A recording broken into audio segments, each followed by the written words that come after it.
जय भीम जय संविधान. शाळेत असताना आपण म्हणायचो मेरा भारत महान. आज हाच भारत धर्म आणि जात नावाच्या उंबरठ्यावरती गहाण पडलेला आहे. तेलंगणामध्ये 2 महिन्याच्या लेकराची हत्या होते धर्माच्या ठेकेदारांकडनं. 100 रुपये असतील तर मंदिरात या, अन्यथा यायचं नाही. म्हणजे पैसे असतील तर आम्ही देवाला चालणार आहे, अन्यथा नाही.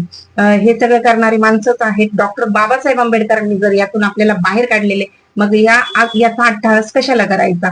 बघा, मृत्यू किती सत्य आहे आणि किती अटळ आहे. तो कधीही कुणाला आला तरी कोणीच वाचू शकत नाही. याचं हे जिवंत उदाहरण आहे. जात काल पण गेली नव्हती, जात आजही नाही आणि ती उद्याही जाणार नाही. तुम्ही म्हणता आरक्षण कशाला, अॅट्रॉसिटी कशाला आणि युजीसी कायदा कशाला? हे सगळं याच्यासाठी आहे. बघा, जर त्यांना आपण चालत नाही ना, मग आपल्याला इथे चालले नाही पाहिजे. नका जाऊ तिथे, त्यांना नाही चालत ना, आपण नका जाऊ तिथे. हे सगळं करणारे माणसं आहेत, बाकी कुणीच नाही. जे डॉक्टर बाबासाहेब आंबेडकरांनी जे काही आपल्याला सांगितले, जे काही आपल्याला शिकवलेलं आहे त्याच्यावरती चाला. बघा, जीवनात खूप मोठे बदल होतील. नाही मंदिरात गेलं तर काहीच होणार